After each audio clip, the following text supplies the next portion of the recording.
Hi, hello, and welcome to video. If you're new here, my name is Laura, and I recently graduated with my master's in English literature. And today I want to talk about the best books I read throughout the entire program.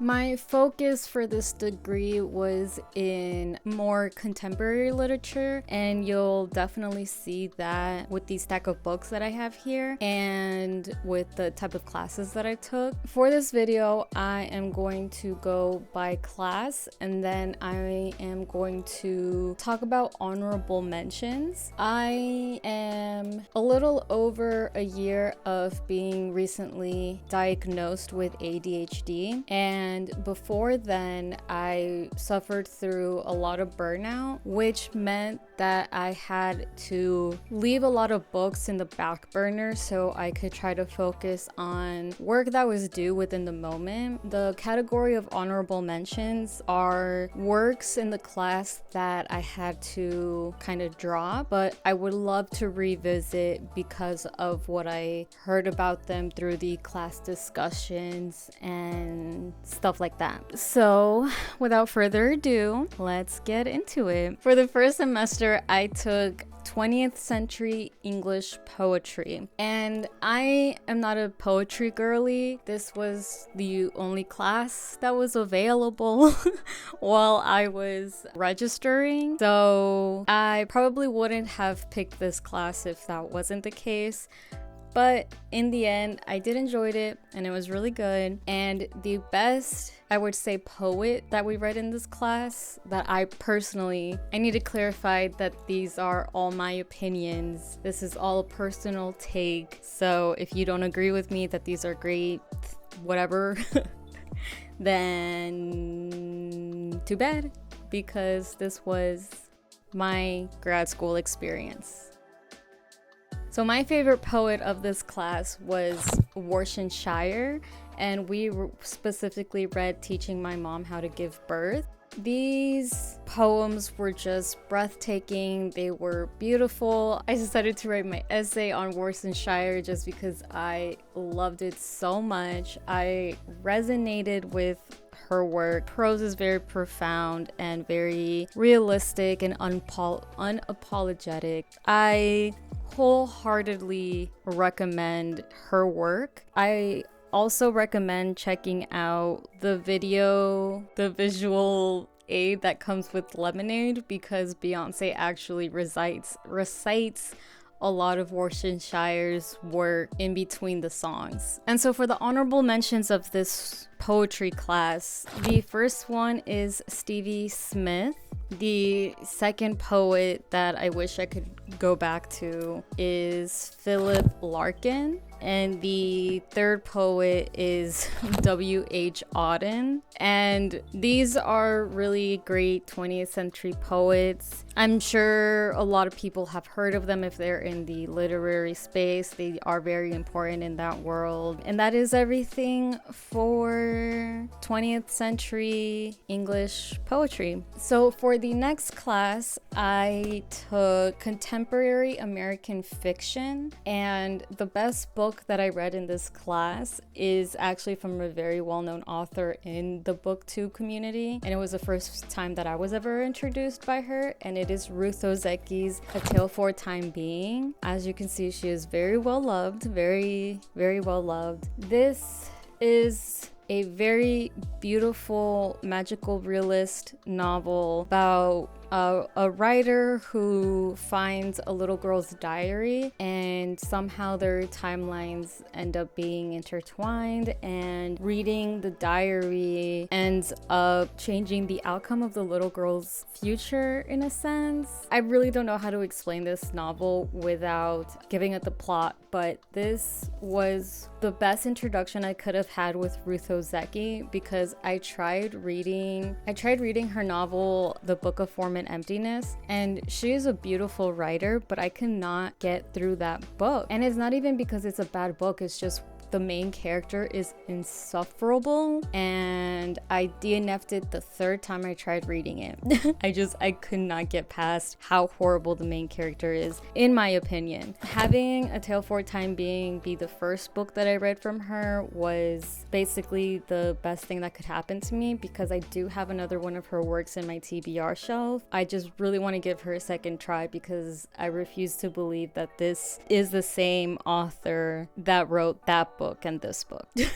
And the honorable mentions, again, is I just didn't have time within the semester to actually read them because of burnout and trying to keep up with my other classes. So the first honorable mention is Monkey Bridge by Lan Cao, and here in the back it says, Lan Cao's narrative traverses perilously between worlds past and present, east and west, and telling two interlocked stories. One of these stories is the Vietnamese version of the classic immigrant experience in America told by a young girl, and the second a dark tale of betrayal, political intrigue, family secrets, and revenge, her mother's tale. The haunting and beautiful terrain of Monkey Bridge is the luminous motion, as it is called in Vietnamese myth and legend, between generations, encompassing Vietnamese lore, history, and dreams of the past as well as the future. And I remember just being so in awe during the class discussions and just really being upset of hearing all the spoilers as well, because I definitely acted like I read it. So this is definitely one of my top books that I want to try to come back to and actually read it. The next book is The Sympathizer by Viet Thanh Nguyen, and that I know of, there's actually a sequel to it too, so even more I kind of want to go back to it. And this book is about The Sympathizer is a sweeping epic of love and betrayal. The narrator, a communist double agent, is a man of two minds. A half-French, half-Vietnamese army captain who comes to America after the fall of Saigon, and while building a new life with other Vietnamese refugees in Los Angeles, is secretly reporting back to his communist superiors in Vietnam. The Sympathizer is a blistering exploration of identity in America, a gripping spy novel, a powerful story of love and friendship. Again, the discussions intrigued me to want to fully pick it up and even read the sequel, to be honest. The last honorable mention for the contemporary American fiction class is Lucy by Jamaica Kincaid, and this is about a teenage girl from the West Indies who comes to North America to work as an au pair for Louis and Maria and their 4 children. Louis and Maria are a thrice blessed couple, handsome, rich, and seemingly happy, yet almost at once Lucy begins to notice cracks in their beautiful facade. With mingled anger and compassion, she scrutinizes the assumptions and verities of her employer's world and compares with the vivid realities of her native place. She has no illusion about her past, and neither is she prepared to be deceived about where she presently is. So, and that is Lucy by Jamaica Kincaid. So for the first class is American Renaissance between 1820 and 1865. For the first author, I guess I could say that was one of the best reads of that class, is Nathaniel Hawthorne, and he is actually one of my main focuses for the PhD program. This class and the next class that I will discuss is basically where my main interests laid. And I say Nathaniel Hawthorne because I really consider his entire backlog, I guess, amazing. Like a lot of these were rereads. There were 1 or 2 stories that I read for the very first time, and it was just really great. As you can see, she's annotated as hell, and from this class came out my reading sample that I submitted for my PhD application. So I am very much in love with Nathaniel Hawthorne's work. I actually would consider The Scarlet Letter as well, but we didn't read that in this class. The next author, again, we read several of their works. This isn't the original book that I got for this class. It was too high in my bookshelf and this one was lower. So it's Edgar Allan Poe's short stories and poems. We read his short stories. Again, great. Love him. Obviously, I love the gothic aesthetic, as you can tell. Couldn't put it down. And unfortunately, though, he did kind of go to a back burner because at this point, just some things were like kind of, life was happening. So the first honorable mention for this American Renaissance class is the narrative of author Gordon Pym of Nantucket, which is Poe's only long fiction. And the novel relates the adventures of Pym after he stows away on a whaling ship where he endures starvation, encounters with cannibals, a whirlpool, and finally a journey to an Antarctic sea. It draws on the conventions of travel writing and science fiction and on Poe's own experiences at sea, but ultimately in a category of its own. And again, while I was listening through the spoilers and everything like that, I was like, I need to read this. So this is the first honorable mention. And the second honorable mention is, unfortunately, because I was loving it while I was reading it, is Moby Dick by Herman Melville. I have read his other short stories. Oh, and again, this wasn't the text that was assigned. I just went ahead and bought this one differently because I'm like that. This edition is beautiful. Anyways, Moby Dick. I think I only made it to a little less than half of the book before life happened again and I had to put it in the back burner. So I do plan to come back to this, but maybe not anytime soon.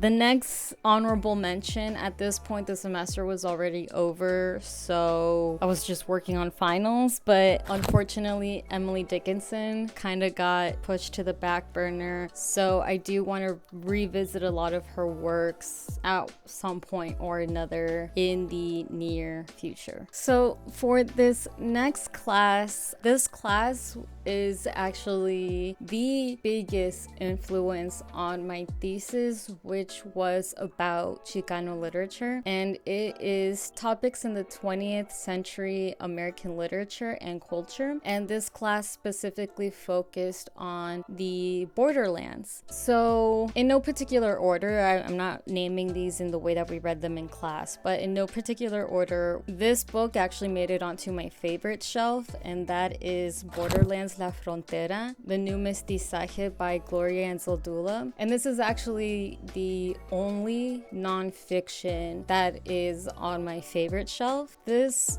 book, best way that I could put it is Borderlands La Frontera remaps our understanding of what a border is, presenting it not as a simple divide between here and there, us and them, but as a psychic, social, and cultural terrain that we inhabit and that inhabits all of us. This draws on the experience, on the Chicana experience, on the Chicana feminist experience, on the indigenous experience, and basically on her life. And this just felt so personal, like if it was written about me, for me, to me. It just, obviously, she is very, very much well loved. I quote this book a lot in my thesis. Even Gloria Anzaldúa's poems in the back were very beautiful, very well written, very resonating, and like I said, it's in my favorite shelf. This book is just so amazing. The next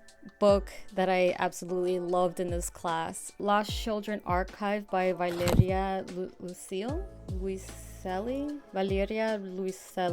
Lost Children Archives by Valeria Luiselli. And again, as you could see, very well loved, very well annotated, and it's about a family who is basically documenting the struggles of the children, of specifically the children who end up crossing the border from Mexico to the US. And it's called Archive because it, in between the story, is actually a collection of newspapers and Polaroids and maps and everything like that. And this book is very well written, very beautiful told. If you want to get a glimpse the struggle of crossing borders, but that's not like too devastating, but it's just a glimpse, then I would highly recommend this book. And it's told in the kid's perspective of the family that is doing all this investigative work, so it's even them trying to understand what's going on while they travel across the border. I highly recommend this one. This next book is actually also in my thesis. I use it as one of my main texts in my thesis because, again, it just really encapsulates everything that I was talking about. And this is Ana Castillo's So Far From God. And this book is about Sofia and her fated daughters, Fe, Esperanza, Caridad, and La Loca, endure hardships and enjoy love in the sleepy New Mexico hamlet of Tome, a town teeming with marvels where the comic and the horrific, the real and the supernatural reside. And again, it is just a beautiful tale of just a family of women living in a border town, experiencing their life. Great novel. I really can't tell much without spoiling it, but as a lot of the blurbs say, it's like reading a novella.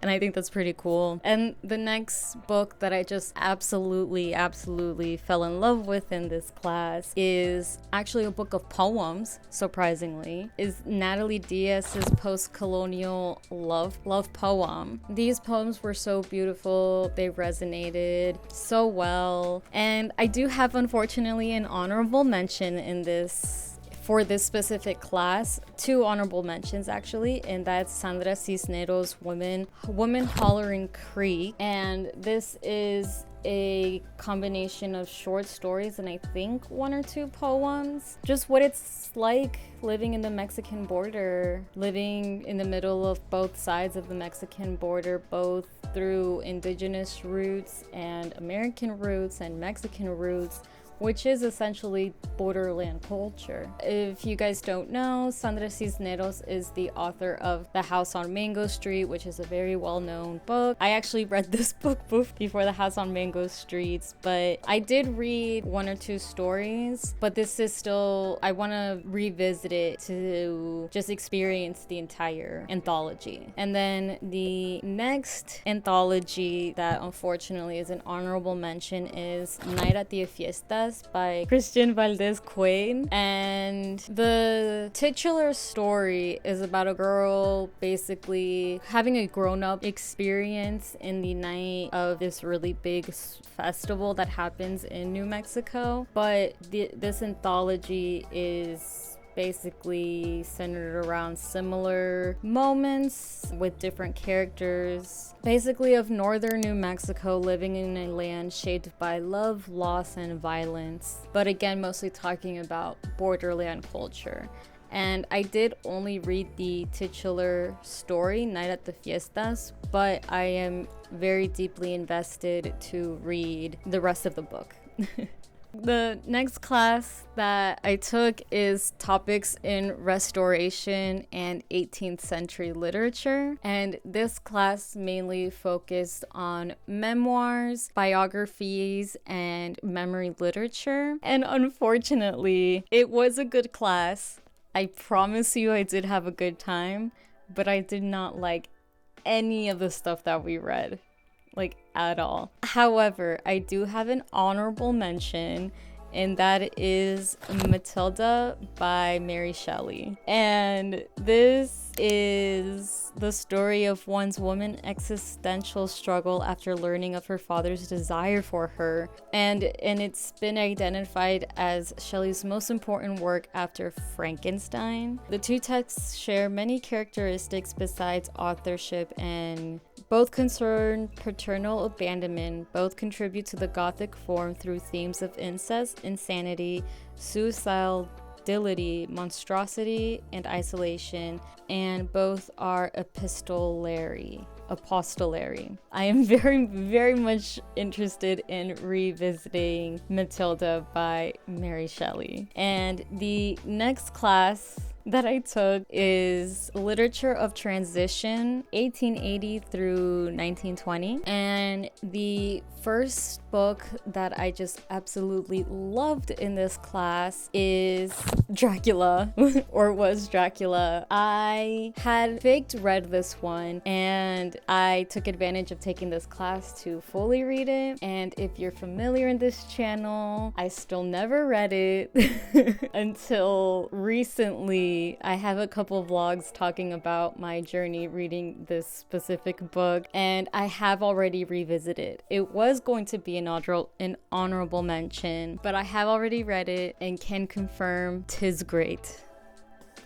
'Tis phenomenal. And the next author, I guess you could say, that I absolutely was obsessed with in this class wasn't even part of our syllabus. We had a class project where we had to basically become the experts of a certain unknown author within the time period, and our class picked M.R. James. I don't think we ever got published. I feel like our professor would have told us if we did or not. We picked M.R. James and his short stories. And a brief history, he is the grandfather of horror stories. Basically, H.P. Lovecraft, all of them were inspired by him, and can confirm that his stories are spooky. Like, I was even freaked out, and I don't really get freaked out a lot when it comes to reading scary stories, but I was even like, eesh, I do not like reading this. I don't really have the work with me anymore because I did unhaul it, but as I was making this list, I actually kind of had to like rethink about it and be like, no, you know what? I actually really very much enjoyed this. So I unfortunately don't have the anthology anymore, but that is something that I do want to repurchase. And so for my last class, if you have been recently watching my newer vlogs, then you would know that I took Major American Writers class, focusing specifically on 19th century literature, and more specifically focusing on Frederick Douglass. So we read his major work plus any novel that may have been very influential for him or him to that work, if that makes sense. Anyways, again, in no particular order, the first book that I was absolutely in love with when I finished reading it for this class is Our Nig by Harriet E. Wilson. I didn't know a lot of these books existed, to be honest. This is a very important work within this specific time period, originally published in 1859, yet neglected for over 100 years. Our Nig has proven to be an enduring contribution to our understanding of free blacks in the 19th century. The novel traces the trials and tribulations of Fredo, a mulatto girl who grows up as an indentured servant to a white New Hampshire family. And it caught my heart so many times. I am so glad that I actually was able to read this book. Basically, this was my last class for the entire program, and I was finishing my thesis. So a lot of books went on the back burner for this specific class because I chose to focus my entire energy on my thesis. Despite all the negative thoughts that I probably expressed throughout all my vlogs, the next book that I actually really enjoyed is My Bondage and My Freedom by Frederick Douglass. And this is the second edition of his 3 narratives. The first one is way shorter than this one, so it is definitely more detailed, more things added, and so on. It definitely needed all the extra detail to make his narrative not only more entertaining, but also worth reading, in the sense that like he gave way more historical information that was necessary, if that makes sense. I very much enjoyed this second edition to his narrative. And for the honorable mentions, the first one is another one that I should have in my hands, but it's too high up in my bookshelf that I just didn't want to bring it down again, and that is Pudd'nhead Wilson. I didn't actually read it, and during the class discussion, I literally faked it till I made it, because with this specific professor, there was no way to get it around with it. Luckily, a kid presented on it and I just went from there. So I do want to go back to it and see and reread it, you know. The last honorable mention is actually the third edition to Frederick Douglass's biography, and that is The Life and Times of Frederick Douglass. I basically just want to see the differences between the second and this edition, and also his reflections on his life. Now that he's a lot older, as you could tell by the picture, I forgot how many years in between the editions there are. I think there's like 20 years in between the editions. But yes, this is the last honorable mention. And that is it for the video.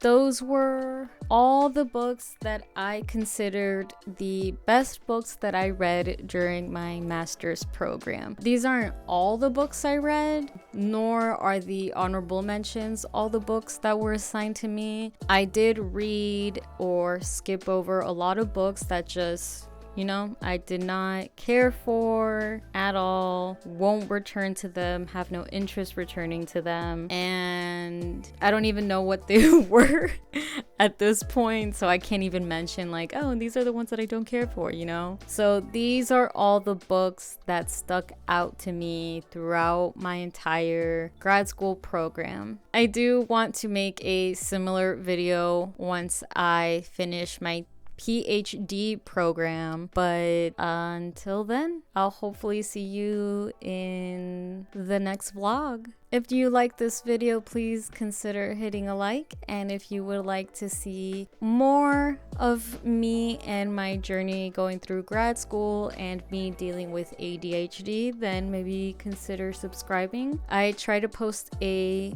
vlog every week, and if this is where we part, I hope you have a wonderful rest of your day, and I hopefully will see you in the next one. Bye.